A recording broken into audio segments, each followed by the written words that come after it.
عارضی گھر ہے ہمارا، ہم نے وقت گزارنا ہے اور اچھا خاصا وقت گزارنا ہے. جب تک اللہ تعالیٰ ہم کو واپس نہیں بلاتے اپنے پاس، تو اس وقت تک اس دنیا میں زندگی گزارنی ہے. تو ایک اچھا خاصا وقت ہوتا ہے، کسی کی 50 سال، 40 سال، 60 سال، 70 سال، 80 سال، 90 سال، بہت سال ہوتے ہیں. تو اللہ تعالیٰ نے دنیا کی چیزوں میں بھی انسان کو وقتی طور پہ سکون کا باعث بنایا ہوا ہے. تو دنیا کی چیزوں میں بھی سعادت ہوتی ہے. ایک حدیث مبارکہ ہے، نبی کریم علیہ الصلوۃ والسلام نے فرمایا، یہ امام مسند امام حنبل رحمۃ اللہ علیہ کی میں یہ مذکور ہے، سیدنا نافع بن عبد الحارث رضی اللہ تعالیٰ عنہ سے روایت ہے اور صحیح حدیث، کہ نبی کریم صلی اللہ علیہ وسلم نے فرمایا کہ من سعادت المرء الجار الصالح والمرکب الحنی والمسکن الواسع. من سعادت المرء الجار الصالح والمرکب الحنی والمسکن الواسع، کہ انسان کی سعادت، انسان کی نیک بختی میں سے ہے. اور یہ سب تینوں دنیا کی چیزوں کی بات ہے، ہم آخرت کی سعادت کی بات نہیں کر رہے. دنیا میں سعادت کی بات کر رہے ہیں، دنیا کی نیک بختی کی بات کر رہے ہیں. دنیا کی جو نعمتیں ہیں اس میں کیا وہ چیزیں ہیں جو انسان کو مل جائے تو یہ اس کی سعادت کی علامت ہے، یہ اس کی خوش بختی کی علامت ہے، یہ ان کی نیک بختی کی علامت ہے. نبی کریم علیہ الصلوۃ والسلام نے فرمایا، نمبر 1 نیک پڑوسی، نیک پڑوسی. نمبر 2 اچھی سواری، آسان سواری، اچھی سواری. اور نمبر 3 کھلا گھر، کشادہ گھر. وہ ایک پورا کانسیپٹ ہے کہ جی دنیا میں کچھ بھی نہ ہو. اللہ کے رسول صلی اللہ علیہ وسلم فرمانے، جس کو یہ چیزیں مل گئیں وہ بڑا نیک بخت انسان ہے دنیا میں. وہ سعادت، یہ اس کی سعادت ہے، یہ اس کی خوش بختی ہے جس کو یہ 3 چیزیں مل جائیں: ایک پڑوسی، اچھی سواری، وسیع مکان، رہنے کی جگہ. تو اگر چلیں اسی اس میں کر لیں، نیک پڑوسی. ہمارے دین کا ایک بہت بڑا کانسیپٹ ہے پڑوس کا. بدقسمتی سے بالکل مسلمان معاشروں کے اندر اس چیز کو ہم بھول گئے ہیں. نیبرہڈ کا بہت ایک وسیع کانسیپٹ ہے، ایک گہرا کانسیپٹ ہے اور ایک بہت اہم کانسیپٹ ہے. آپ کا پڑوسی کیسا ہو اور آپ اس کے کیسے پڑوسی ہیں. باقاعدہ تفصیلات ہیں فقہ کی کتابوں کے اندر کہ پڑوسی کے حقوق کیا ہوتے ہیں، کیسے ہوتے ہیں، کس پڑوسی کے کب حقوق ہوتے ہیں، کس کے پرائیورٹائز کیسے کیا جائے. جس کی دیوار آپ سے ملتی ہے وہ آپ کا سب سے قریبی ہوتا ہے. پھر جو سامنے ہوتا ہے، پھر اس کے اندر بھی رہتا کون ہے، وہ آپ کا رشتہ دار ہے تو وہ پرائیورٹائز کیا جائے گا. پھر اگر رشتہ دار نہیں ہے، مسلمان ہے، تو پھر اس کو پرائیورٹائز کیا جائے گا. اور اگر مسلمان بھی نہیں ہے، غیر مسلم ہے، نہ رشتہ دار ہے نہ مسلمان ہے، تو وہ بھی پڑوسی ہے اور اس کے بھی حقوق ہیں. یہ پورا ایک کانسیپٹ ہے. ہم میں سے کئی لوگ یہاں پہ اپارٹمنٹ بلڈنگز میں رہتے ہیں، فلیٹس میں رہتے ہیں، اور ان کے تو پورے فلور کے اندر باقاعدہ وہ ان کے پڑوس ہیں. لیکن کبھی کبھی لوگوں کو پتہ بھی نہیں ہوتا کہ میرا نیکسٹ ڈور نیبر کون ہے. اور اسی طریقے سے جو لوگ ولاز میں رہتے ہیں، گھروں میں رہتے ہیں، ٹاؤن ہاؤس میں رہتے ہیں، یا پھر انڈیویجول ہاؤسز میں رہتے ہیں، الگ گھروں میں رہتے ہیں، لوگوں کو پتہ ہی نہیں ہوتا کہ ان کا نیکسٹ ڈور نیبر کون ہے، ان کے سامنے کون رہتا ہے، ان کے ساتھ کون رہتا ہے، ان کے ادھر کون رہتا ہے. جبکہ اس کے حقوق ہیں، آپ کے ان کے اوپر حقوق ہیں اور ان کے آپ کے اوپر حقوق ہیں. دین کا اتنا بڑا حصہ ہے کہ نبی کریم علیہ الصلوۃ والسلام نے فرمایا کہ جبرائیل علیہ الصلوۃ والسلام مجھے برابر مسلسل پڑوسیوں کے حقوق کے بارے میں آ کے بتاتے رہے کہ پڑوسی کا یہ حق، یہ حق، یہ حق، یہ حق، یہ حق. نبی کریم علیہ الصلوۃ والسلام نے فرمایا کہ مجھے لگا کہ جبریل علیہ الصلوۃ والسلام کبھی آئیں گے اور مجھے یہ خبر دیں گے کہ اللہ تعالیٰ نے پڑوسیوں کے لیے وراثت میں بھی حصہ رکھ دیا، کہ اب جب تمہارا انتقال ہو تو جس طرح باقی رشتہ داروں کے وراثت میں حصے ہوتے ہیں، اسی طرح پڑوسی کا بھی اتنا حصہ. کہتے مجھے ایسا لگا کہ اتنے حقوق بتائے کہ مجھے لگا کہ بہت جلدی وراثت میں بھی ان کا حصہ مقرر کر دیں گے اللہ تعالیٰ. اس سے پتہ چلتا ہے اس حدیث سے کہ پڑوسیوں کے کتنے زیادہ حقوق ہیں. لیکن بدقسمتی سے ہم ان کو نہیں انٹرٹین کرتے، ان کو پتہ ہی نہیں ہوتا، ان کے حقوق کے بارے میں بھی نہیں پتہ ہوتا۔ نبی کریم علیہ الصلوۃ والسلام سے ایک دفعہ دو عورتوں کے بارے میں پوچھا گیا۔ ایک عورت جو بہت نفلی عبادات کرتی تھی، بہت زیادہ، فرائض کے علاوہ نفلی عبادات اور نفلی صدقات بہت کرتی تھی، جو الفاظ آتے ہیں حدیث کے اندر کہ وہ بہت زیادہ اعمال کرنے والی تھی۔ عبادات کے اعمال، اعمال تو بہت طرح کے ہوتے ہیں، لیکن عبادات کی اعمال بہت کرتی تھی فرائض کے علاوہ۔ لیکن اس کا ایک مسئلہ تھا، اور مسئلہ یہ تھا کہ وہ اپنے پڑوسی کے ساتھ اچھی نہیں تھی۔ اس کی زبان تیز تھی، اس کی پڑوسی کے ساتھ حالات اچھے نہیں تھے، ان کے ساتھ وہ بدتمیزی کرتی تھی۔ نبی کریم علیہ الصلوۃ والسلام نے فرمایا وہ جہنم میں ہے، وہ جہنمی ہے۔ اس کی ساری تہجد، اس کی ساری نفلی عبادات، اس کے صدقات، اس کی تلاوت، اس کی تسبیحات، اس کی ذکر، اس کی تبلیغ، سب کچھ ختم، صرف اس لیے کیونکہ اس کے اخلاق اپنے پڑوسیوں کے ساتھ اچھے نہیں تھے۔ اور ایک اور عورت کے بارے میں پوچھا گیا کہ یا رسول اللہ صلی اللہ علیہ وسلم، ایک اور عورت ہے جو صرف فرائض کرتی ہے، اس کی نفلی عبادات کوئی بھی نہیں ہے، لیکن وہ اپنے پڑوسیوں کے ساتھ بہت اچھا سلوک کرتی ہے، اس کے بارے میں آپ کیا کہتے ہیں؟ نبی کریم علیہ الصلوۃ والسلام نے فرمایا وہ عورت جنت میں ہے۔ بہت بڑی بات ہے، اس کے بارے میں اگر تھوڑا سا سوچا جائے، تفکر کیا جائے۔ شیطان نے ہم میں سے جو دیندار طبقہ ہے، میں دوبارہ سے اس مس انڈرسٹینڈنگ کی بات کرتا ہوں کہ ایک تو میں نے بتایا، ایک تو لوگ ہیں جو کہ آخرت کی فکر ہی نہیں کرتے، ایک دفعہ زندگی گزارنی ہے، عیش کرو، مزے کرو، یہ تو بالکل ہی گمراہ طبقہ ہے نا، یہ تو بیچارے، ان کو اپنی زندگی کا مقصد ہی نہیں سمجھ میں آیا۔ اللہ تعالیٰ ان کو ہدایت دے۔ ہم ہم ان کے لیے دعا گو ہیں، اپنے لیے بھی دعا گو ہیں سب سے پہلے، اور ان کے لیے بھی دعا گو ہیں کہ اللہ تعالیٰ ہم سب کو زندگی کا مقصد سمجھنے کی توفیق عطا فرمائے۔ ہمیں ان سے نفرت نہیں ہے قطعاً، ہم ان کے بارے میں فکر مند ہیں، اپنے بارے میں سب سے پہلے اور پھر ان کے بارے میں۔ یہ بھی ایک شیطان کا دھوکہ ہے کہ ساروں کی فکر کرو اور اپنی فکر بھول جاؤ۔ قرآن الٹا کہتا ہے کہ یا ایھا الذین آمنوا علیکم انفسکم، ایمان والو اپنی فکر کرو، سب سے پہلے اپنی فکر کرو۔ لا یضرکم من ضل اذا اہتدیتم، جو لوگ گمراہ ہیں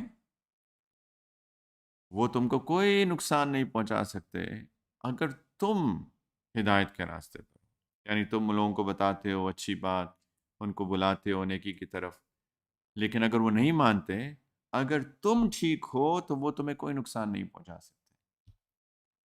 اس کا یہ مطلب نہیں ہے لوگوں کو بتانا نہیں ہے، بتانا ہے، لیکن ان کو بتا کے وما علینا الا البلاغ، ہمارا کام صرف پہنچانا ہے، ہمارا کام لست علیہم بمسیطر فذکر انما انت مذکر لست علیہم بمسیطر، آپ یاد کرائیے لوگوں کو، آپ کا کام یاد کرانا ہے، آپ نگران نہیں ہیں ان کے اوپر، چوکیداری نہیں کر رہے سر پہ کھڑے ہو کے کہ نماز پڑھی کہ نہیں پڑھی، تو کام ہمارا بتانا ہے۔ سب سے پہلے اپنی فکر کریں، لوگ اپنی فکر نہیں کرتے، تبلیغ کرتے ہیں اپنی فکر نہیں کرتے، لوگوں کی فکر ہوتی ہے بس، یہ بھی ایک شیطان کا دھوکہ ہے۔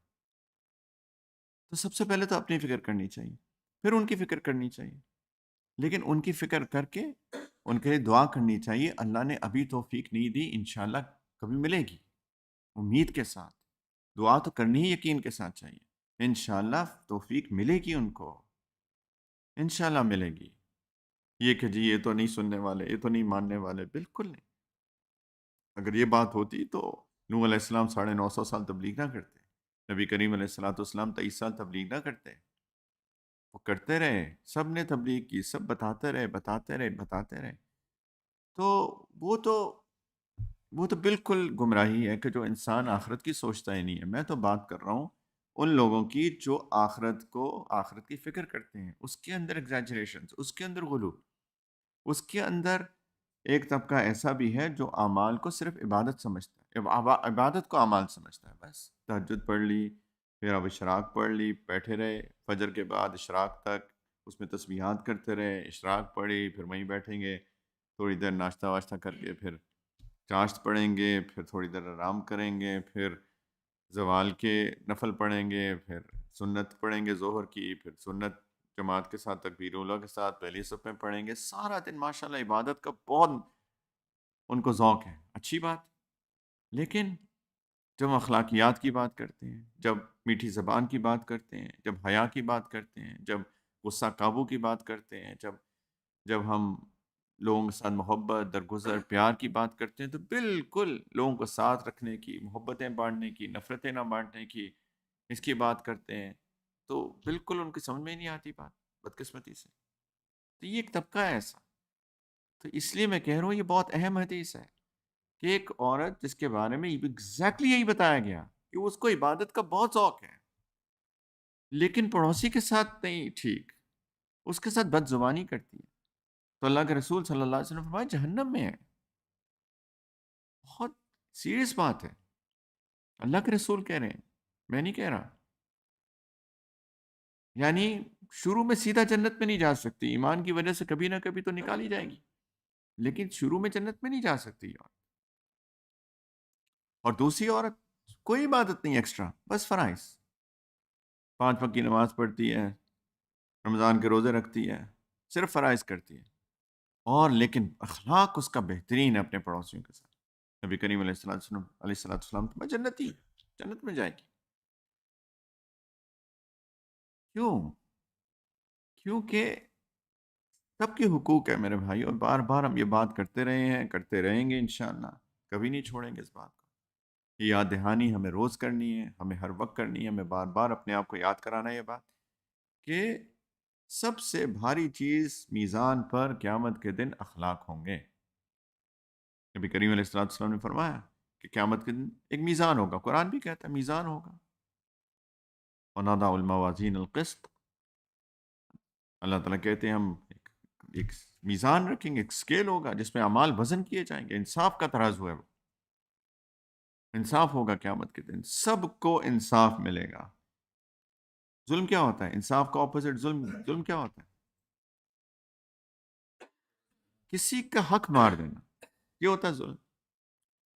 ظلم یہی ہوتا ہے کہ کسی کا جو حق ہے وہ اس کو نہ دیا جائے، اس کا حق مارا جائے. قیامت کے دن سارے مظلوموں کو انصاف ملے گا، ہر ایک کا حق ہے.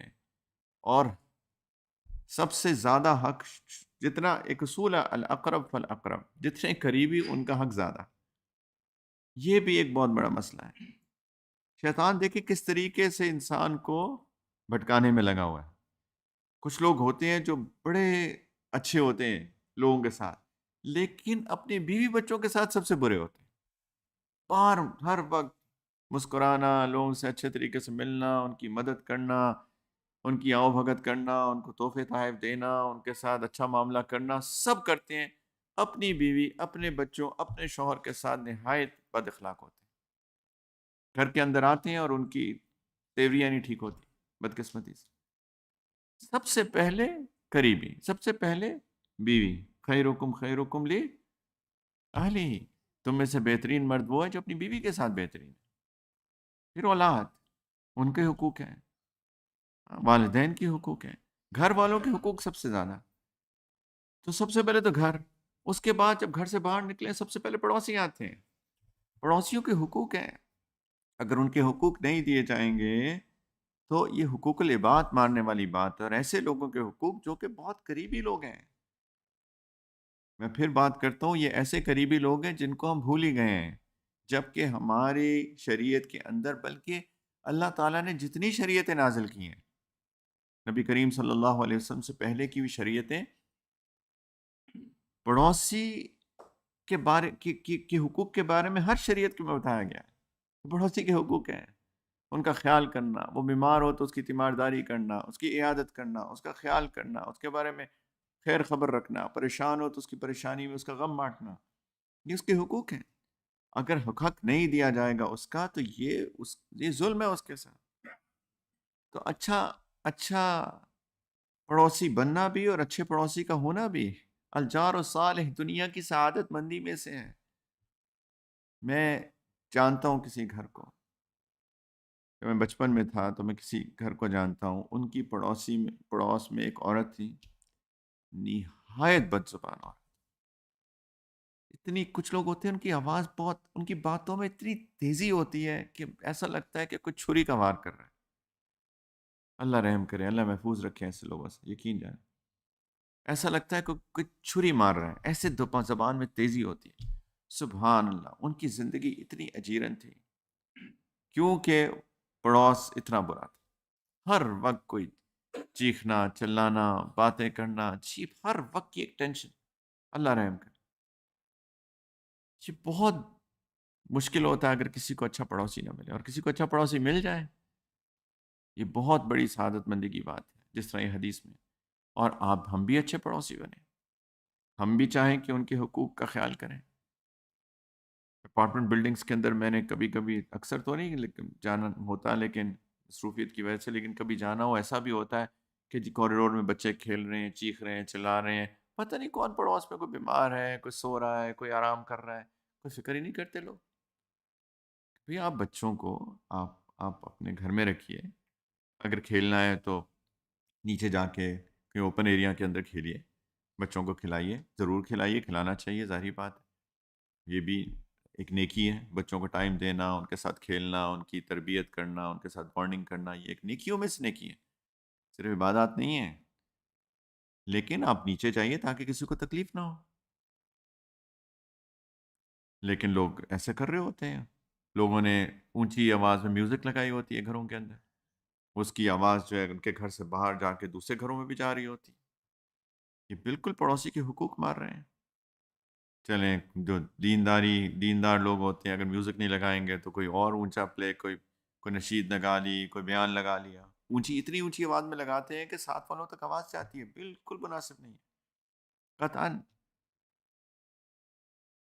اور اگر مسلمان ہے تو یہ بھی اس کا حق ہے کہ اس کو نیکی کی بھی دعوت دی جائے محبت کے ساتھ. آپ نماز پہ جا رہے ہیں، اس کا بھی خیال کریں. آپ کا پڑوسی نہیں آتا تو اس کا بھی حق ہے کہ آپ اس کو پیار محبت سے بتائیں، یار آیا کرو، میں نماز پہ چلتا ہوں، چلو. میں کسی ملک میں گیا تو وہاں پہ آ، جس جیسے ہمارا قیام تھا وہیں پہ ایک اور مسلمان ساتھی تھے ہمارے. تو وہ فجر پہ تھوڑی کوتاہی ہو رہی تھی ان سے، فجر کی جماعت میں جانے کے لیے، نماز الحمد للہ پڑھتے ہیں، جماعت میں کوتاہی ہو رہی تھی. تو میں نے ایک دن، مجھے ملے تھوڑے دیر عرصے کے لیے تھا میں اس ملک، دوسرے ملک. تو میں نے جن کے گھر میں ٹھہرا ہوا تھا میں نے ان سے کہا کہ یار یہ ہمارے بھائی ہیں، آپ کی بلڈنگ میں رہتے ہیں، آپ ان کو فجر پہ نہیں لے کے جاتے. تو وہ، میں نے صرف بات کرنے کی دیر تھی، وہ جو دوسرے صاحب تھے انہوں نے کہا پلیز، میں تو بہت خوش ہو جاؤں گا کہ اگر آپ، میری سستی ہو جاتی ہے، کوتاہی ہوتی ہے، آپ جو ہے پلیز میرے گھر آئیں، میری بیل بجائیں اور مجھے لے کر جائیں. اور ماشاءاللہ میں جب وہ جتنے دن تھا تو وہ اس طرح کیا، وہ فجر پہ آئے. یہ تو ہماری کوتاہی ہوتی ہے نا، ہم کبھی انیشیٹ ہی نہیں کرتے. پیار محبت حکمت سے بات کرنے کی بات ہے، پیار سے، حکمت سے. ادعو الی سبیل ربک بالحکمت والموعظۃ الحسنہ. اللہ تعالیٰ کہتے ہیں لوگوں کو اللہ کی طرف، اللہ کے راستے کی طرف بلاؤ، حکمت کے ساتھ، اچھے طریقے سے. آپ حکمت کے ساتھ اچھے طریقے سے بلائیں گے، لوگ تو تیار ہیں سننے کے لیے. ہمارے اندر حکمت نہیں ہے تو خیر اینی وے، یہ بھی اس کا حق ہے کہ آپ اس کو بلائیے. آپ ایک پلان کر لیجئے، اچھا فجر پہ اکٹھے چلیں گے، اور انشاءاللہ تعالیٰ دیکھیے گا ایسے پیار محبت سے کریں گے تو ایک بانڈنگ بھی کریٹ ہوگی، پیار بھی ہوگا. تحفے تحائف دینا ان کو، یہ بھی بہت اہم ہے، ان کو یہ تحفے دینا. نبی کریم علیہ الصلوۃ والسلام نے عورتوں سے مخاطب ہو کے فرمایا کہ دیکھو، اپنی پڑوسن کے تحفے کو کبھی حقیر مت سمجھنا. بے شک وہ ایک جو بکری کا کھر ہوتا ہے نا، جو اس کا پایا ہوتا ہے، ہوو ہوتا ہے، وہ جلا ہوا ہوو بھی کیوں نہ بھیجیں، اس کو بھی حقیر مت سمجھنا، اس نے تحفہ بھیجا ہے. ہم لوگ کبھی ہوتا ہے نا، کوئی کسی نے تحفہ بھیجا چھوٹا سا، اور اگر ہمیں اللہ نے زیادہ استعداد دی ہے چیزوں کی تو ہم اس کو بس سائڈ پہ رکھ دیتے ہیں کہ یہ کیا کوئی بڑی بات. اس وقت جس نے دیا ہے اس سے محبت کا اظہار، اس کا شکریہ، تھینک یو ویری مچ، جزاکم اللہ خیرن، اللہ آپ کو جزائے خیر دے، آپ نے میرے بارے میں سوچا، بہت شکریہ. یہ ہونا چاہیے رسپانس. اس کو فیل ہونا چاہیے کہ اس کا دل بڑا ہو جانا چاہیے کہ اس نے جو آپ کو ہدیہ دیا، تحفہ دیا، آپ نے اس کو ایکسیپٹ کیا، آپ کو اچھا لگا. یہ ہونا چاہیے رسپانس. اللہ کے رسول صلی اللہ علیہ وسلم نے فرمایا پڑوسن تمہیں تحفہ بھیجے اور تو پتہ نہیں عورتوں سے کیوں خطاب ہے، لیکن مردوں سے بھی ہے، لیکن عورتوں کے ساتھ خطاب کر کے کہا کہ بالکل، تو عورتیں بتائیں گی کہ کیوں ان سے خطاب ہو رہا ہے آپ، کہ دیکھو تمہاری پڑوسن تمہیں تحفہ بھیجے، اس کو بالکل حقیر مت سمجھنا، بے شک وہ ایک جلا ہوا بکری کا کھر ہی کیوں نہ ہو، تو تحفہ بھیجنا چاہیے، اس سے محبت بڑھتی ہے۔ ہدیہ اگر اخلاص کے ساتھ دیا جائے تو ہدیہ محبت بڑھانے کا ذریعہ ہے۔ یہ بھی بدقسمتی ہے ہماری، ہم لوگ ہدیہ ہدیے بھی نہیں دیتے ایک دوسرے کو، ہدیہ دینا چاہیے ایک دوسرے کو، ایکسچینج کرنا چاہیے گفٹس کو، کھانا کھلانا چاہیے لوگوں کو، ہدیہ دینا چاہیے، اس سے محبت بڑھتی ہے۔ اللہ تعالیٰ نے ایک اصول بنایا ہوا ہے، لیکن اخلاص سے دیا ہوا ہدیہ، نوٹ کے احسان جتلا کر، بہت اخلاص سے، بہت محبت سے، بہت عاجزی سے، اللہ کی خاطر، بغیر کسی جزا کو، یعنی کسی اس کا بدلے، اس کا بدلے کی، یعنی یہ نہ نیت ہو کہ اس کے بدلے میں وہ مجھے کچھ دے گا، کوئی بدلہ ایکسپیکٹ کیے بغیر، اس سے محبت بڑھتی ہے، پرائس ٹیگ لگا کے نہیں دینا چاہیے۔ سبحان، ایسے بھی مجھے ہدیہ مل چکا ہے کبھی زندگی میں، جہاں پہ سیل والی جو اوپر اسٹیکر ہے نا، اس کو اتار کے جو ایکچوئل پرائس ہے نا وہ لگا کے دیا گیا، وہ 50% آف پہ ہوگا، جو بھی 60 50 40% آف، وہ اتار کے تاکہ ایکچوئل پرائس نظر آ جائے۔ سبحان اللہ، اس سے ایسے ہدیوں کو تو دل چاہتا ہے کہ آپ واپس ان کو کہیں کہ جی اللہ آپ کو مبارک کرے، بہت شکریہ آپ کا، لیکن یہ میرا ہدیہ آپ کو واپس قبول کریں پلیز، ایسے ہی کرنا چاہیے، ایسی طرح احسان جتلانے والی بات ہے نا، اس سے کم محبت بڑھے گی، اس سے کوئی محبت بڑھ سکتی ہے؟ قطعاً نہیں۔ اس آجزی کے ساتھ، اخلاص کے ساتھ، اللہ کی خاطر، تو پڑوسیوں کو ہدیہ بھی دینے چاہیے، اور ایسا پڑوسی خود بننا چاہیے کہ لوگ آپ سے محبت کریں۔ اس طرح بہت واقعات ملتے ہیں۔ سیدنا عبداللہ بن مبارک رحمہ اللہ تعالیٰ کے بارے میں بھی ایک ہے کہ ان کا ایک پڑوسی یہودی تھا، اور انہوں نے سوچا کہ ان کا یہودی جو ہے وہ مکان بیچ رہا تھا، جب اس کی مکان کی قیمت لگی تو اس نے کہا کہ مثال کے طور پہ 2 لاکھ درہم، ایسی مثال دے رہا ہوں، اور اس کی مارکیٹ ویلیو تھی وہ اس سے مثال کے طور پہ 1 لاکھ درہم، یہ پرائس نہیں تھی، میں تو ایسی مثال کے طور پہ آپ کو بتا رہا ہوں، لیکن جو پرائس تھی اس سے کافی اچھی خاصی زیادہ، تو کسی نے کہا کہ آپ اتنی مہنگی کیوں بیچ رہے ہیں اپنا گھر؟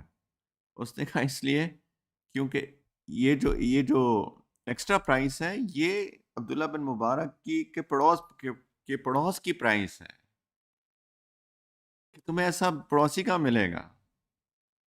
یہ مجھے سمجھ میں پتہ کب آئی بات، جب میں امریکہ میں رہتا تھا تو وہاں پہ ڈفرینٹ سبربس تھے، اور وہاں کا لا یہ ہے امریکہ کا، کم از کم الینوائے کا، جہاں جس اسٹیٹ میں رہتا تھا، شکاگو میں، تو وہاں کا لا یہ ہے کہ جس سبرب میں آپ رہتے ہیں اسی کے اسکول میں آپ اپنے بچوں کو بھیج سکتے ہیں، ایجوکیشن فری ہے، تو آپ اپنے بچوں کو مفت ایجوکیشن پبلک اسکولز میں دے سکتے ہیں، لیکن انہوں نے کنٹرول کرنے کے لیے جس سبب میں آپ کی رہائش ہے اسی اسکول میں آپ اپنے بچوں کو بھیج سکتے ہیں۔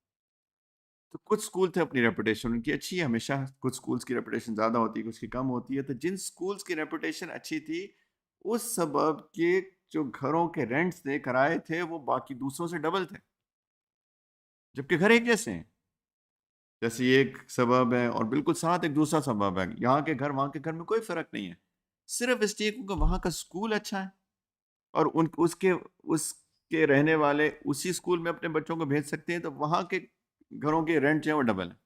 یہ ہوتی ہے پڑوس کی قیمت۔ اب سمجھ میں آئی کہ پڑوس کی قیمت کیا ہوتی ہے؟ میں نے کہا یہ قیمت تو اصلی قیمت ہے، اور یہ جو ایکسٹرا ہے یہ عبداللہ بن مبارک کے پڑوس کی قیمت ہے، ایسا پڑوسی کہاں ملے گا تم کو؟ ایک محدث ہیں، ان کو جو ایک لقب ملا ہوا تھا وہ یا سکری یا پھر سکری، دونوں مشہور ہیں، ان کی کنیت ابو حمزہ ہے۔ تو سکری یا سکری، سکر جو ہے وہ آ، ایک نشہ آور مشروب ہے، اور شکر جو ہے وہ ہمیں پتہ ہے، یا سکر چینی کو کہتے ہیں۔ تو وہ سکری یا سکری، تو ان کا لقب مشہور ہو گیا اس لیے کہ ان کی باتیں ایسی تھی کہ مدہوش کر دیتی تھی انسان کو، یا اتنی پیاری پیاری میٹھی میٹھی باتیں کرتے تھے جیسے کہ کوئی چینی ملائی ہو اس کے اندر۔ تو ایک دفعہ ان کو پیسوں کی ضرورت پڑ گئی، تو انہوں نے چاہا کہ میں اور کوئی چیز نہیں بن پائی، تو انہوں نے کہا اپنا گھر بیچ دیتا ہوں، کرائے پہ رہتا ہوں، تو میرا گھر جو ہے اس سے جو پیسے آئیں گے اس سے میں اپنی ضروریات پوری کروں گا۔ تو جب پڑوس والوں کو پتہ چلا کہ وہ گھر بیچ کر جا رہے ہیں، سارے محلے والے جمع ہو گئے کہ ہم آپ کے لیے پیسے جمع کر کے انتظام کرتے ہیں، خدا کا واسطہ اپنا گھر مت بیچیں۔ یہ ہے مسلمان جن کو پورے کے پورے دین کا پتہ ہوتا تھا۔ تو نیک پڑوسی اللہ کی رحمت ہیں، اور ہمیں چاہیے کہ ہم بھی اللہ کی رحمت دوسروں اپنے پڑوسیوں کے لیے بنیں۔ تو دنیا کی سعادت کی چیزوں میں سے نمبر 1 الجار الصالح، نیک پڑوسی۔ جس کو نیک پڑوسی مل جائے، اچھا پڑوس مل جائے، دنیا کی سعادت مندی، دنیا کی نیک بختی، دنیا کی خوش بختیوں میں سے ہے اس کے۔ نمبر 2 والمرکب الحنی، اچھی سواری۔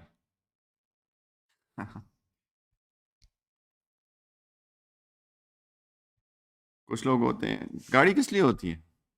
گاڑی اس لیے ہوتی ہے کہ ہماری خدمت کریں، یہاں سے ادھر لے جائے، وہاں سے ادھر لے جائے، رائٹ؟ کچھ لوگ ہوتے ہیں وہ گاڑی کی خدمت کر رہے ہوتے ہیں، ماشاء اللہ، ہر دوسرے دن دھکا لگا رہے ہیں اس کو۔ کچھ تو عبادت بھی کرتے ہیں گاڑی کی،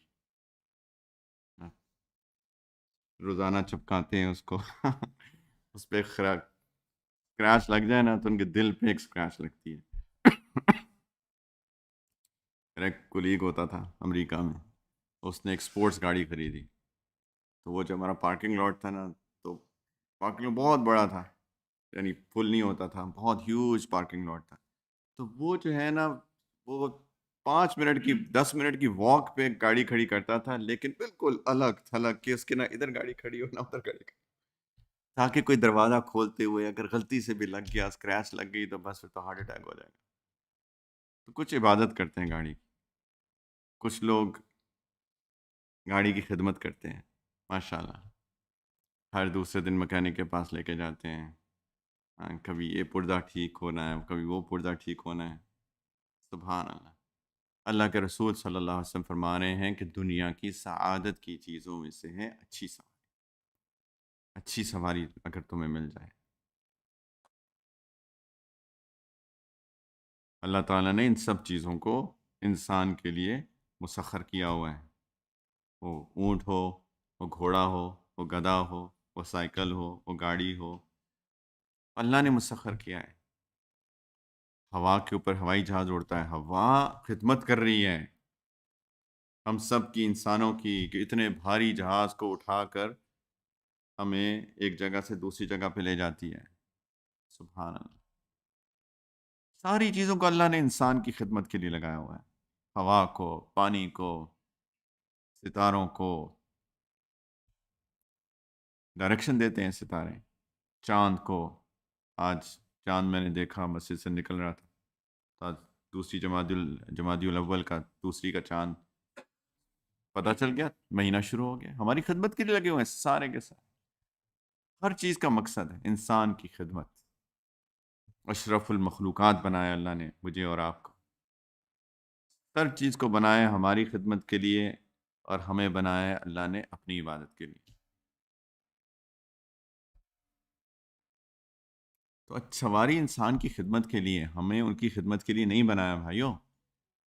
تو اگر کسی کو اللہ نے مال دیا ہو اور اس کو اچھی سواری مل جائے، تو یہ دنیا کی سعادت مندی کی چیز ہے۔ اے میرے زاہد بھائیوں،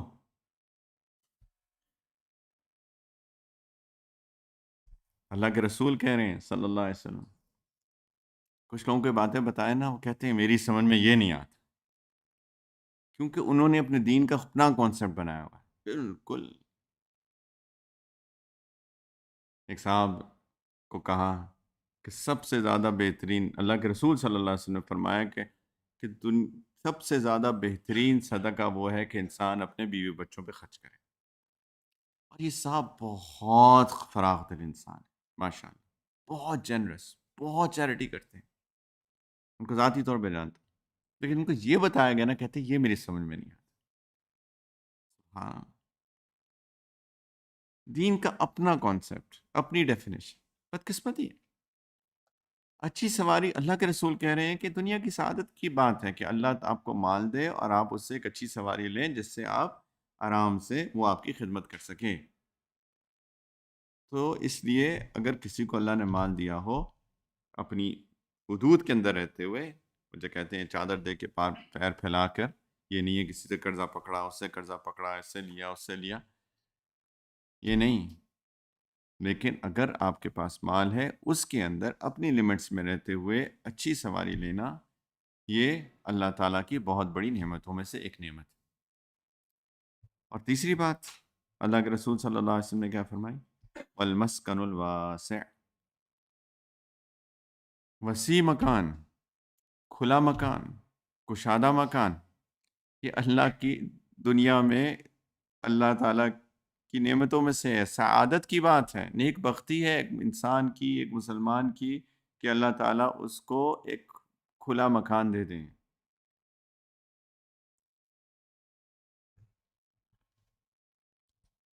کچھ لوگ ہیں جو کہتے ہیں کہ جی مکان نہیں بنانا چاہیے اپنا، لیکن اللہ کے رسول ہی فرما رہے ہیں، وضو کرنے کے بعد کی دعاؤں میں سے کیا ایک دعا ہے بتائیے؟ اللہم اغفر لی ذنبی ووسع لی فی داری وبارک لی فی رزقی۔ اللہم اغفر لی ذنبی، یا اللہ میرے گناہوں کو معاف فرما دیجئے، وسع لی فی داری، یا اللہ میرے گھر کو وسیع کر دیجئے، کشادہ کر دیجئے میرے لیے، وبارک لی فی رزقی، اور یا اللہ میرے رزق میں برکتیں عطا فرما دیجئے۔ یہ دعا ہے مسنون، وہ بہت ساری دعائیں کتابوں میں لکھی ہوتی ہیں نا کہ چہرہ دھوتے ہوئے یہ کرو، ہاتھ دھوتے ہوئے یہ کرو، پیر دھوتے ہوئے یہ کرو، وہ مسنون نہیں ہے۔ بائی دا وے، مسنون کا مطلب کیا ہوتا ہے؟ ہاں، جو نبی کریم علیہ الصلوۃ والسلام کی سنت مبارک ہے، وہ مسنون نہیں ہے۔ دعائیں ہیں، کسی نے لکھی، وہ اس لیے لکھی، کسی نے بتائیں کہ تاکہ استحضار کے ساتھ وضو کیا جائے۔ ہم تو وضو کرتے ہیں اور ساتھ میں پتہ نہیں کیا سوچ رہے ہوتے ہیں، تاکہ استحضار کے ساتھ وضو کیا جائے، چہرہ دھوتے ہوئے پتہ چلے چہرہ دھو رہے ہیں، بازو دھوتے ہوئے پتہ چلے بازو دھو رہے ہیں۔ اس لیے وہ کسی نے دعائیں لکھ دی کہ چکھو چہرہ دھوتے ہوئے یہ کر لو۔ دعا تو دعا ہے، دعا تو مانگ سکتے ہیں، کوئی بھی دعا مانگ سکتے ہیں، لیکن وہ مسنون نہیں ہے، اس کو سنت سمجھ کے نہیں کرنا چاہیے اگر کوئی کرے۔ لیکن جو مسنون دعائیں ہیں ان میں سے ایک یہ ہے، اللہم اغفر لی ذنبی ووسع لی فی داری وبارک لی فی رزقی۔ یہ اللہ کے رسول کہہ رہے ہیں، یا اللہ کشادہ، میرا گھر کشادہ کر دیجیے، تنگ نہ ہو گھر۔ اور مولانا جو بھی کچھ علماء، مجھے پتہ ہے کچھ مشہور علماء ہیں، وہ کہتے ہیں، ان کی باتیں لوگ سنتے ہیں، مجھے کسی نے بتایا بھی کہ جی کہتے ہیں کہ اپنا گھر نہ بنایا جائے، لیکن حضرت مولانا مفتی تقی عثمانی صاحب دامت برکاتہم، وہ اس دعا کے پیش نظر اس چیز کے قائل ہیں کہ اللہ کے رسول صلی اللہ علیہ وسلم یہ ترغیب دے رہے ہیں کہ اگر کسی کے پاس مال اللہ نے دیا ہو تو پھر وہی بات، جتنی وسعت ہے اتنا اپنا گھر بنایا جائے، جتنی انسان کے پاس وسعت ہو، پھر وہی بات کہ ایسا نہ ہو کہ انسان ساری زندگی کا مقروض ہو کے بیٹھ جائے اور صرف مکان۔ ٹھیک ہے، قرضہ لینے میں کوئی مسئلہ نہیں ہے، لیکن اگر انسان کو یہ بھی ہو کہ کچھ عرصے میں قرضہ واپس کر دے گا، دیٹس فائن، اس میں کوئی ایشو نہیں ہے۔ لیکن یہ کہ جی کوئی سبیل بھی نہیں ہے قرضہ واپس کرنے کی، اور قرضہ بھی لے لیا، اور وغیرہ وغیرہ وغیرہ، تو یہ اللہ تعالیٰ کی نعمتوں میں سے ایک نعمت ہے، پلیز اس کو سمجھیں۔ ہمارے جو دادا شیخ تھے حضرت غلام حبیب صاحب رحمہ اللہ تعالیٰ، وہ تو ایک بڑی عجیب بات کیا کرتے تھے۔ وہ کہا کرتے تھے کہ لا ایمان لمن لا مکان لہو، کہ اس کا ایمان ہی نہیں جس کے پاس اپنا مکان نہیں۔ کسی نے ان سے پوچھا یہ تو آپ نے اتنی بڑی بات کر دی، یعنی ایمان کامل نہیں ہے دوسرے الفاظ۔ تو یہ کیسے آپ نے کہہ دیا؟ انہوں نے کہا دیکھو، اگر کوئی کرائے کے مکان میں رہتا ہے اور بالفرض اس کا انتقال ہو جاتا ہے، اور بالفرض اس کے پیچھے بیوی بچوں کے لیے کوئی کچھ بھی نہیں چھوڑ کے جاتا ہے، تو کرایہ جو مالک مکان ہے وہ کب تک برداشت کرے گا؟ ایک مہینہ کرایہ نہ ملا، دوسرا میں نہیں، وہ تو کہے گا نکلو گھر سے، اس نے تو، اس کا ذریعہ معاش ہے اس کا، تو وہ اگر زبردستی کر کے نکال دے گا بیوی بچوں کو، تو اگر بیوی آ گئی سڑک پر، کوئی اس کو رکھنے والا نہ ہوا، کتنی مشکل میں پڑ جائے گی۔ اور بدقسمتی سے کچھ لوگ بہت کمزور ایمان والے ہوتے ہیں، شکوے شکایتیں زبان میں اللہ کے لیے ایسے لے آتے ہیں جیسے پتہ نہیں، سوچتے بھی نہیں ہیں کس کے بارے میں شکایت کر، بہت بری بات۔ لیکن ہوتے ہیں کمزور ایمان والے لوگ، خدا نہ خواستہ ایسی حالت میں وہ آ گئی، خدا نہ خواستہ اس کے منہ سے اللہ کے بارے میں ایسی بات نکل گئی جو کفریہ ہے، تو اس کا تو ایمان گیا نہ کہ نہیں گیا؟ تو کہتے ترغیب دیا کرتے تھے اپنے شاگردوں کو کہ دیکھو، کوشش کرنا کہ اپنا گھر جیسا بھی ہو، جتنا بھی ہو، زندگی میں بنا لینا، ورنہ ایسا نہ ہو کہ تمہارے بعد تمہارے بیوی بچوں کے ایمان کا کہ وہ خطرے میں پڑ جائیں۔ تو اپنا گھر لینا، جتنی اللہ نے استطاعت دی ہو زندگی میں، کبھی بھی ظاہری بات انسان نوکری شروع کرتا ہے، کہاں اس کے بعد انویسٹمنٹ ہوتی ہے، لیکن زندگی میں کہیں جب اللہ تعالیٰ اتنی توفیق دے دیں تو کبھی اپنا گھر بنا لینا، یہ ایک اچھی بات ہے، لیکن جب توفیق دیں، ایسا نہ ہو کہ انسان ابھی پیسہ شروع ہوا ہے اور انسان اس کی ہوس کرنا شروع کر دے۔ ہر چیز کی ایک وقت ہوتا ہے۔ تو اینی وے، نبی کریم صلی اللہ علیہ وسلم فرما رہے ہیں کہ سعادت میں سے ہے، نیک بختی ہے کہ انسان کے پاس ایک وسیع مکان ہو، وسعت ہو، لیکن ساتھ میں برکت کے ساتھ، برکت کے ساتھ یہ جو دعا ہے وضو والی، اس کے اندر بھی کیا ہے؟ وبارک لی فی رزقی، گناہ معاف کر دیجئے، اللہم اغفر لی ذنبی وسع لی فی داری، میرے گھر کو وسعت دے دیجئے اور میرے رزق میں برکت عطا فرما دیجئے۔ برکت کے ساتھ ہو، وسعت ہو لیکن برکت ہو، مال میں بھی وسعت ہو لیکن برکت ہو۔ یہ بہت اہم کانسیپٹ ہے یہ بھی۔ آج کل کے نوجوان ہمارے بچے جو ہیں، وہ وسعت کی تو تمنا کرتے ہیں، برکت کی تمنا نہیں کرتے ہیں۔ ان کو چاہیے جلدی سے 2+2 4 ہوتا رہے، 4+8 4 8 ہوتے رہے، ملٹیپلائی ہوتا رہے سب کچھ، لیکن برکت کی کوئی نہیں سوچتا۔ بہت کم لوگ ہیں جو برکت سوچتے ہیں۔ برکت وہ چیز ہوتی ہے جو انسان کو، برکت کسی چیز میں ہونے کا مطلب یہ ہوتا ہے کہ تھوڑی بھی چیز انسان کی ضروریات کے لیے کافی ہو جاتی ہے، اور نمبر 2، اس سے سکون ملتا ہے۔ اگر کسی چیز میں برکت نہ ہو تو وہی چیز جتنی بھی زیادہ ہو انسان کے لیے درد سر بن جاتی ہے، تکلیف کا باعث بن جاتی ہے۔ ہمارے نوجوان بچے تو، چونکہ بات کرتا رہتا ہوں یونیورسٹیز میں، کبھی آتے ہیں بات کرتے ہیں، تو وہ یہ جو گلیمر اور گلیٹر کو دیکھ کے نا، ایک دم ان کی آنکھیں وہ چمک جاتی ہیں، اور وہ چاہتے ہیں کہ بس یہی ہو میرے پاس۔ تو میں ان سے کبھی سمجھاتا ہوں، میں نے کہا تمہیں کیا پتا کہ ان کے دلوں میں، ان کے گھروں میں کیا چل رہا ہے؟ کبھی کچھ پتا ہے تمہیں؟ میاں بیوی کسی پارٹی میں آئیں گے تو ہاتھ پکڑ کے مسکراتے ہوئے، اور گاڑی میں بیٹھتے ہی جو ہے نا، ایک دوسرے سے بات بھی شاید نہیں کرتے ہوں گے، لوگوں کو دکھانے کے لیے بس۔ تمہیں کیا پتا؟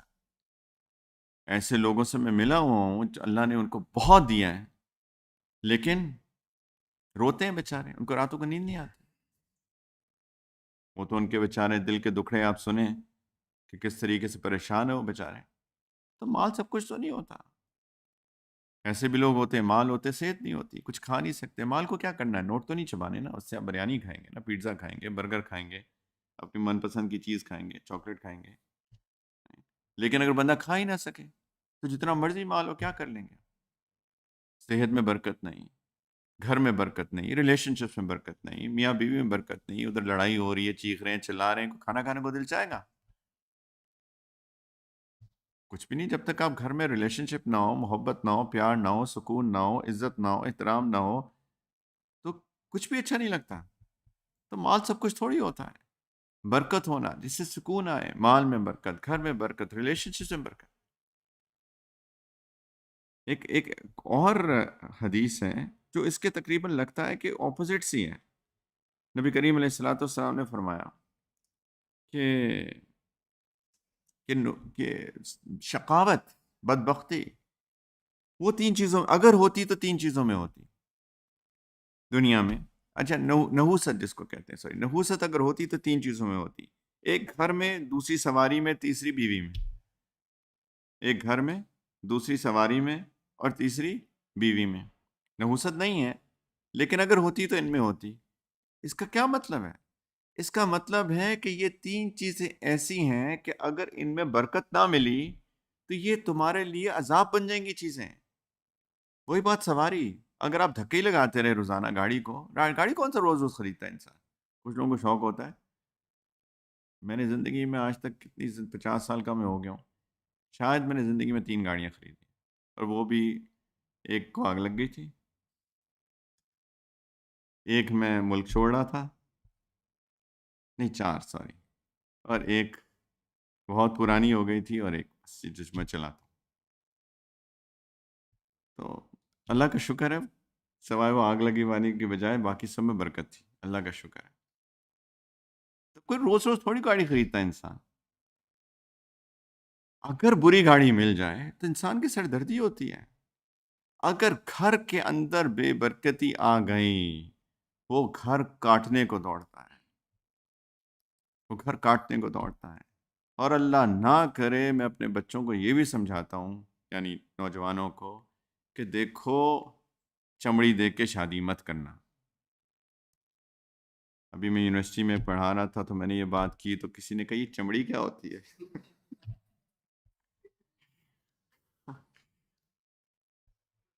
تو میں نے کہا اسکن کلر.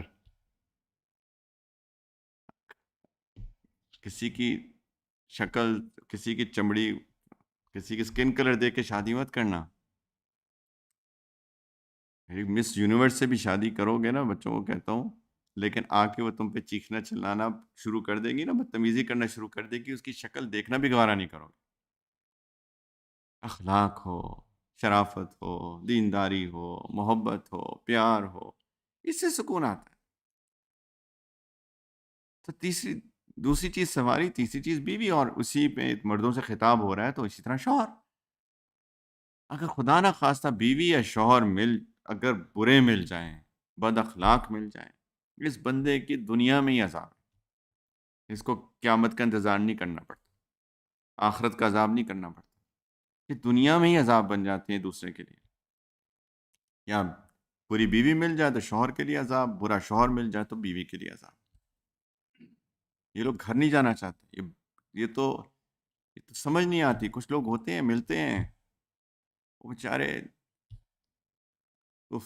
روتے ہیں آنسوؤں سے کہ میری بیوی ایسے بات کرتی ہے، اس طرح چیختی ہے، ہر وقت چلاتی رہتی ہے، یہ کرتی ہے، وہ کرتی ہے، میں کیا کروں. میرے بچے ہیں، 2 بچے ہیں. تو اب اسی طرح شوہر بھی ہوتے ہیں. کچھ بیویاں کہتی ہیں میرا شوہر ایسا، یہ کرتا ہے، ویسا کرتا ہے، اس طرح بولتا ہے، ایسے بات کرتا ہے، مارتا ہے. کتنا بے شرم انسان. کوئی شرم حیا ہی نہیں اس بندے کے اندر جو اپنی بیوی پہ ہاتھ اٹھاتا ہے. کتنا بدتمیز انسان ہے. اس کے اندر کوئی خیر نہیں، بالکل خیر نہیں ہے اس بندے کے. قطعاً اتنی بھی خیر نہیں ہے اس بندے کے. کیونکہ خیرکم خیرکم لأہلہ. تمہیں خیر والا بندہ وہ ہے، مرد وہ ہے جو اپنی بیوی کے ساتھ اچھا ہے. اللہ کے رسول کہہ رہے ہیں صلی اللہ علیہ وسلم. تو یہ کون سا انسان روز روز چینج کرتا ہے؟ بیوی بھی روز روز چینج نہیں ہوتی، شوہر بھی روز روز چینج نہیں ہوتا. اللہ کے رسول کہہ رہے ہیں اگر نحوست ہوتی تو ان میں ہوتی. کہ لوگ برکتوں کی تلاش نہیں کرتے، نہ سواری میں، نہ گھر میں، نہ بیوی کو ڈھونڈنے میں، نہ شوہر کو ڈھونڈنے میں. مال ہو، پیسہ ہو، گاڑی ہو، سٹیٹس ہو، یہ شوہر ڈھونڈنے کے کرائٹیریا ہیں. اور شکل ہو، صورت ہو، آنکھیں ایسی ہو، ناک ایسی ہو، ہونٹ ایسی ہو، اتنی پتلی ہو، یہ بیوی ڈھونڈنے کے کرائٹیریا ہیں.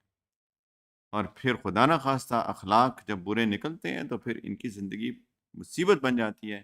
6 مہینے میں طلاق ہو رہی ہے، 3 مہینے میں طلاق ہو رہی ہے، 1 سال میں طلاق ہو رہی ہے. اور کبھی اگر اولاد ہو جائے پھر اس کی خاطر ساری عمر ایک دوسرے کو بس برداشت کرتے رہتے ہیں اور بالکل کوئی سکون نہیں ہے زندگی میں. تو بھائیو برکت ڈھونڈا کرو، برکت کی طلب کیا کرو، برکت کی تلاش کیا کرو، برکت کی دعا کیا کرو. تو وسعت ہو لیکن برکتوں کے ساتھ ہو، اس کو نہ بھول جائیں. کیونکہ ایک اور دعا بھی ہے. زمزم کی دعا کیا ہے؟ زمزم پینے کی دعا کیا ہے؟ اللہم انی اسألک علما نافعا ورزقا واسعا وشفاء من کل داء. کہ اللہ مجھے نفع والا علم عطا فرمائیے، وسیع رزق عطا فرمائیے، اور ہر بیماری سے مجھے شفا عطا فرمائیے. اب یہاں پہ وسیع رزق ہے اور وضو کے بعد بارک لی فی رزقی ہے، تو دونوں کو ملانا پڑے گا نا، کہ وسیع ہو لیکن برکت والا ہو. تو اللہ سے وسعت بھی مانگنی چاہیے. رزق میں وسعت ہو، گھر میں وسعت ہو، تو دنیا کی سعادت ہے، لیکن برکت کے ساتھ ہو تب. ورنہ وہی چیز درد سر بنتی ہے، انسان کو الٹا کھا جاتی ہے، پریشان کر دیتی ہے، زندگی عذاب بن جاتی ہے. یہ چیزیں دنیا کی سعادت ہیں. کون کون سی؟ نمبر 1 سبق کیا آج کا؟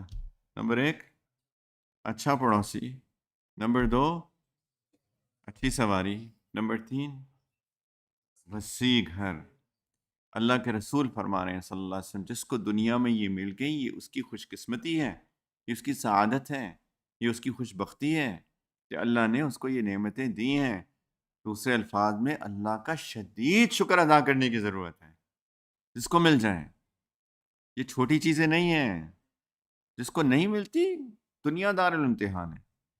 کسی کو دیا اللہ نے، کسی کو نہیں دیا. کسی کو چھوٹا گھر دیا، کسی کو بڑا گھر دیا. کسی کو نہیں دیا، کسی کو سواری دی، کسی کو نہیں دی. کسی کو بڑی دی، کسی کو چھوٹی دی. کچھ پیدل چلتے ہیں. کسی کو پڑوسی اچھا ملتا ہے، کسی کو نہیں ملتا. یہ دنیا دار الامتحان ہے. لیکن جس کو مل جائے، یہ سعادت کی بات ہے. یہ اتنی بڑی نعمتوں میں سے ہے کہ اللہ تعالیٰ کا بہت شکر ادا کرنے کی ضرورت ہے. اور یہ چیز اللہ سے مانگنی بھی چاہیے. اللہ سے مانگنی چاہیے. رب انی لما انزلت الی من خیر فقیر. اللہ جو بھی آپ خیر نازل کریں، میں تو فقیر ہوں. میں تو آپ کے در کا فقیر ہوں. بھیک مانگتا ہوں، مانگتا رہوں گا. ہمیشہ مانگتا آیا ہوں. بال سفید کر لیے بھیک مانگتے مانگتے. آج بھی مانگتا ہوں اللہ آپ توفیق دے دیجئے کہ آخری دم تک میں بھیک مانگتا رہوں آپ کے در سے. اللہ کے خزانے بہت بڑے ہیں، لیکن نیت ٹھیک ہو. لیکن یہ اللہ تعالیٰ چاہتے ہیں کہ میرا بندہ دنیا میں بھی سکون کی زندگی بسر کرے. اللہ تعالیٰ نہیں چاہتے. لیکن امتحان ہوتا ہے. لوگوں کے پاس پریشانیاں ہوتی ہیں. ہر بندے کے ساتھ اپنے اپنے مسائل لگے ہوئے ہیں. کوئی بندہ بھی ایسا نہیں ہے دنیا کے اندر جس کے پاس کوئی پریشانی ہوئی نہ. کسی کو دنیا کی پریشانی ہے تو کسی کو آخرت کی پریشانی ہے. کوئی اپنے اندر لڑ رہا ہے، اپنے آپ کو ٹھیک کرنے کی کوشش کر رہا ہے. کوئی اپنے اندر کوئی غصہ قابو کرنے کی کوشش کر رہا ہے. کوئی نظر قابو کرنے کی کوشش کر رہا ہے. کوئی دل صاف کرنے کی کوشش کر رہا ہے. یہ سب ایک جد و جہد، ایک مجاہدہ، ایک فکر ہے انسان کی. تو یا آخرت کا غم ہے یا دنیا کا غم ہے. کسی کو صحت کا پریشانی ہے، کسی کو مال کی پریشانی ہے، کسی کو کاروبار کی پریشانی ہے. یہ سب دنیا کے کھیل ہیں. کوئی ایسی بات نہیں ہے. اللہ پہ توکل کریں، مانگتے رہیں. یہ دعائیں مانگنے والی، اور جس کو یہ نعمتیں مل جائیں اس کو شدید شکر کرنے کی ضرورت ہے. اللہ تعالیٰ ہم سب کو اپنا شکر گزار بندہ بنائے. کیونکہ جو اس کو شکر کی توفیق مل گئی اس کو سمجھیں کہ دنیا آخرت کے خزانے مل گئے. لَإِن شَكَرْتُمْ لَأَزِيدَنَّكُمْ. اللہ تعالیٰ نے فرمایا کہ اگر تم شکر کرو گے میں تمہاری نعمتیں بڑھاؤں گا. وَلَئِن كَفَرْتُمْ إِنَّ عَذَابِي لَشَدِيدٌ. اگر تم ناشکری کرو گے تو جان لو میرا عذاب بہت سخت ہے. تم ڈیزرو ہی نہیں کرتے نعمتیں. میں تم سے چھین لوں گا تمہاری نعمتیں. تم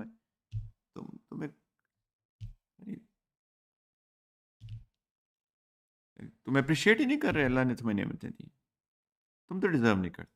میں واپس لے لوں. تو اللہ کی نعمتوں کا شکر ادا کرنے کی عادت ڈالیں. ہر چیز میں اللہ کا شکر ادا کریں، اور اللہ سے مانگتے رہیں. دنیا بھی مانگیں، آخرت بھی مانگیں. ربنا آتنا فی الدنیا حسنۃ وفی الآخرۃ حسنۃ وقنا عذاب النار.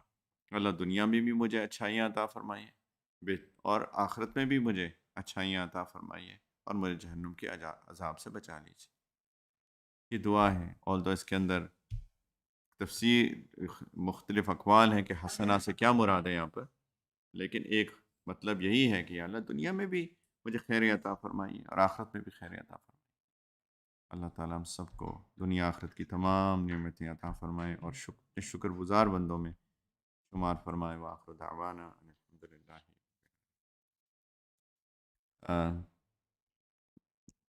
دعا سے پہلے حسب معمول انشاءاللہ ہم سب لوگ تجدید ایمان کر لیں اور اللہ تعالیٰ سے اپنے گناہوں کی معافی بھی مانگیں۔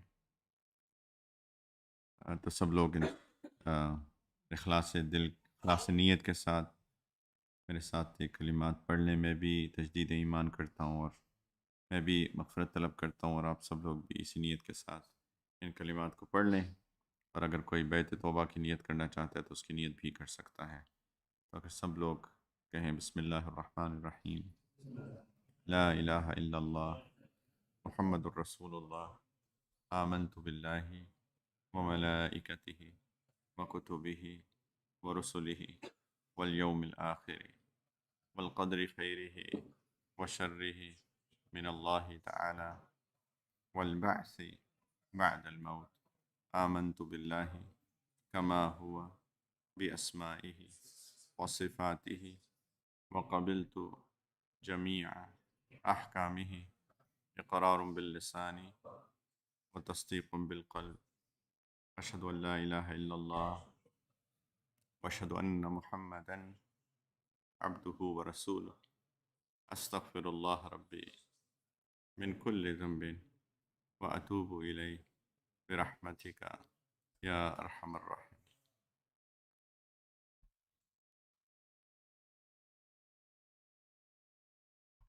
نماز میں خشوع پیدا کرنے کی کوشش کریں، نماز اپنی بہتر بنانے کی کوشش کریں، اپنے سجدے اچھے بنانے کی کوشش کریں۔ سورۃ المومنون کے اندر اللہ تعالیٰ نے فرمایا کہ ایمان والے فلاح پا گئے۔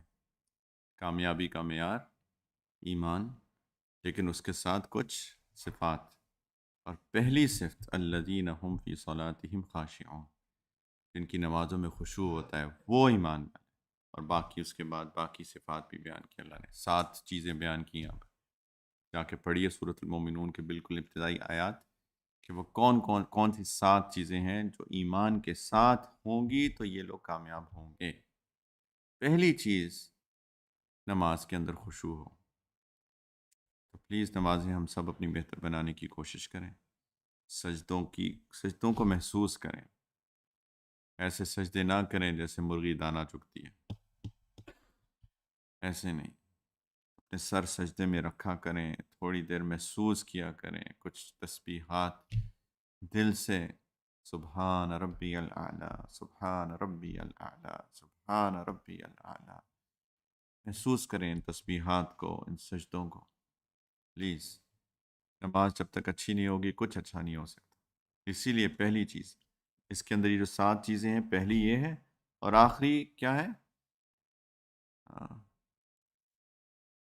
والذین هم علی صلواتہم یحافظون، یہی ہے کہ جو اپنی نمازوں کی حفاظت کرتے ہیں۔ پہلی چیز خشوع، آخری چیز 5 نمازیں اپنے وقت پہ، اور بیچ میں 5 چیزیں اللہ تعالیٰ نے اور ذکر کی ہیں۔ یہ ہے کامیابی کا معیار۔ ایمان بنیاد، 7 میں 7 چیزیں، ان میں سے پہلی چیز نماز، آخری چیز نماز، نمازوں کے درمیان باقی 5 چیزیں اور سینڈوچ کی اللہ نے، لیکن شروع کیا ہے خشوع سے۔ تو یہ خشوع آئے گا تو باقی سب چیزیں ٹھیک ہو جائیں گی۔ یہ خشوع نہیں آئے گا تو پھر نماز جیسے ہے، جس طرح کی ہماری نمازیں ہمارے اخلاق کو کر رہی ہیں ویسے ہی کریں گی۔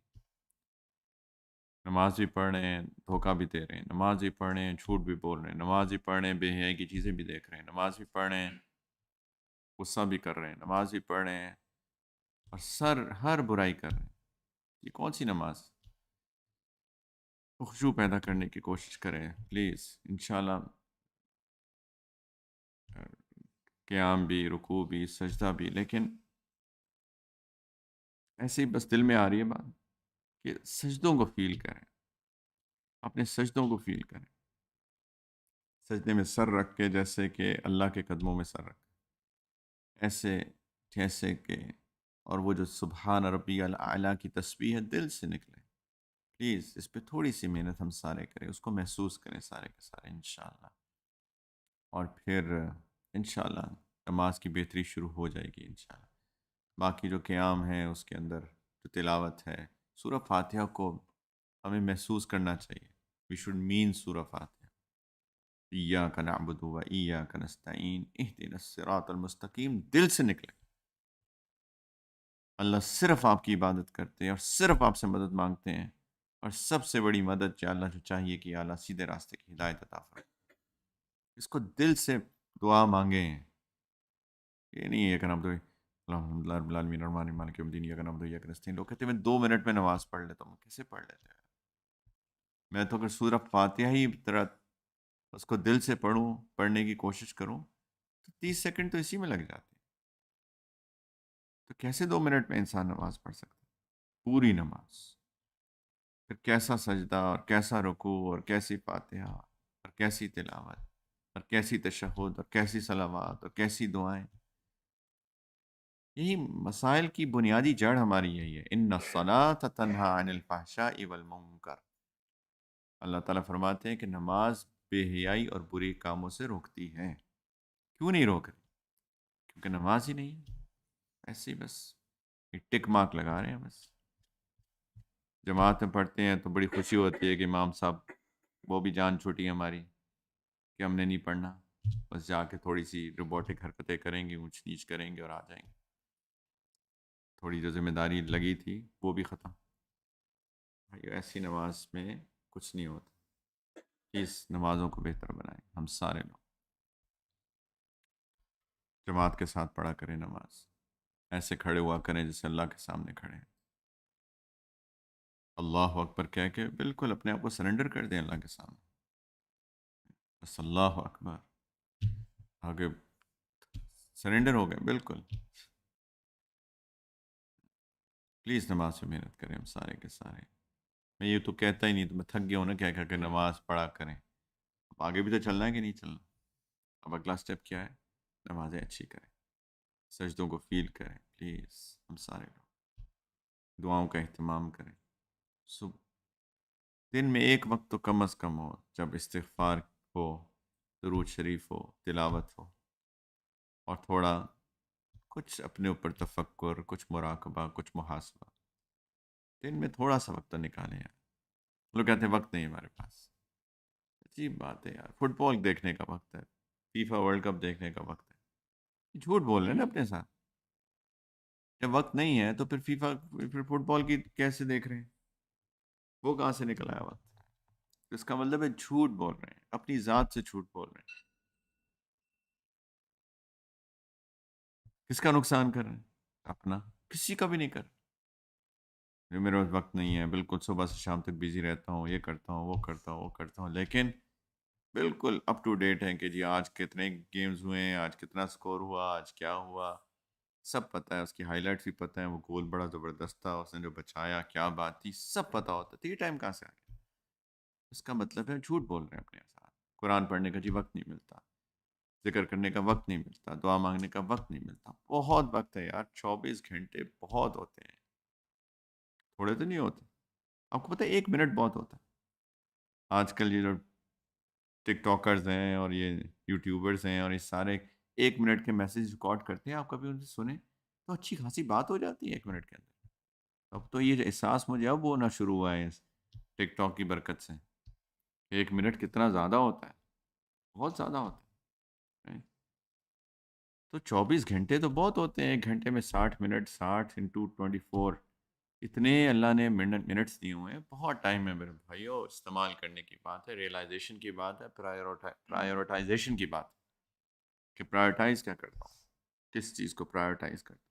ہر چیز کرنی ہے، نہیں کچھ چھوڑنا ہے، سب کچھ کرنا ہے۔ جاب بھی اچھی کرنی ہے، پڑھنا بھی ہے، بھی بچوں کا وقت بھی دینا ہے، سب کچھ کرنا ہے، کھانا بھی کھانا ہے، وغیرہ وغیرہ وغیرہ، سارا کام کرنا ہے، لیکن not at the cost of ہمارے ذکر، ہماری استغفار، ہماری درود، ہماری تلاوت، ہمارا محاسبہ، ہمارا مراقبہ، ہماری اچھی نماز، نوٹ اس کے کاسٹ پہ نہیں، بالکل بھی نہیں۔ ٹھیک ہے، دعا کر لیتے ہیں۔ الحمد للہ رب العالمین، اللہم صلی علی سیدنا محمد وعلی آل سیدنا محمد وبارک وسلم۔ اللہم صلی علی سیدنا محمد وعلی آل سیدنا محمد وبارک وسلم۔ اللہم صلی علی سیدنا و نبینا محمد وعلی آل سیدنا وحبیبنا محمد وبارک وسلم۔ جزا اللہ عنا سیدنا محمد صلی اللہ علیہ وسلم ما هو أهله۔ یا حی یا قیوم برحمتک نستغیث، یا حی یا قیوم برحمتک نستغیث، یا حی یا قیوم برحمتک نستغیث، یا ارحم الراحمین، یا اکرم الاکرمین۔ یا اللہ ہماری اس مجلس کو، اس محفل کو قبول فرما لیجئے۔ یا ارحم الراحمین، جو ٹوٹی پھوٹی باتیں کی میرے مولا آپ کی توفیق سے، یا اللہ اس کو قبول کر لیجئے۔ یا اللہ، یا اللہ آپ کی بے تحاشا نعمتیں ہیں۔ اللہ آپ نے خود فرمایا کہ اگر تم میری نعمتوں کو شمار کرنا چاہو، گننا بھی چاہو تو گن ہی نہیں سکتے۔ میرے مولا آپ نے سچ فرمایا۔ اللہ آپ کی نعمتیں اتنی زیادہ ہیں میرے مولا، ہم ان کو شمار نہیں کر سکتے۔ یا اللہ آپ کی نعمتوں کا شکر ادا کرتے ہیں، اللہ تہہ دل سے شکر ادا کرتے ہیں میرے مولا۔ یا اللہ یہ مجلس بھی آپ کی نعمتوں میں سے ایک نعمت ہے۔ یا ارحم الراحمین، یا اللہ آپ نے جو کچھ دیا وہ سبھی نعمت ہے میرے مولا۔ ہماری صحت بھی نعمت، ہمارا وقت بھی نعمت۔ یا اللہ جو آپ نیکی کی توفیق دیتے ہیں وہ بھی نعمت، علم بھی نعمت، عمل کی توفیق بھی نعمت۔ اللہ ہمارے گھر والے، ہماری اولاد بھی نعمت، ہمارا گھر بھی نعمت، ہماری گاڑی بھی نعمت۔ یا ارحم الراحمین، ہمارا کھانا بھی نعمت، ہمارا پینا بھی نعمت۔ یا ارحم الراحمین، یا اللہ لوگ جو محبت کرتے ہیں وہ بھی نعمت۔ یا اللہ جو لوگ اصلاح کرتے ہیں وہ بھی نعمت۔ میرے مالک، آپ نے جب پوچھا کہ فَبِأَيِّ آلَاءِ رَبِّكُمَا تُكَذِّبَانِ، کہ اپنے رب کی کس کس نعمت کو جھٹلاؤ گے؟ یا اللہ ہمارا جواب یہ ہے کہ ہم آپ کی کسی بھی نعمت کو نہیں جھٹلاتے میرے مولا، آپ کی نعمتوں کا شکر ادا کرتے ہیں میرے مولا۔ اپنی نعمتیں ہم پر زیادہ کر دیجئے، اللہ ان کو تمام کر دیجئے میرے مولا۔ یا اللہ اپنی نعمتیں برکتوں کے ساتھ، وسعتوں کے ساتھ عطا فرما دیجئے۔ ربنا آتنا فی الدنیا حسنہ وفی الآخرۃ حسنہ وقنا عذاب النار۔ رب انی لما انزلت الی من خیر فقیر۔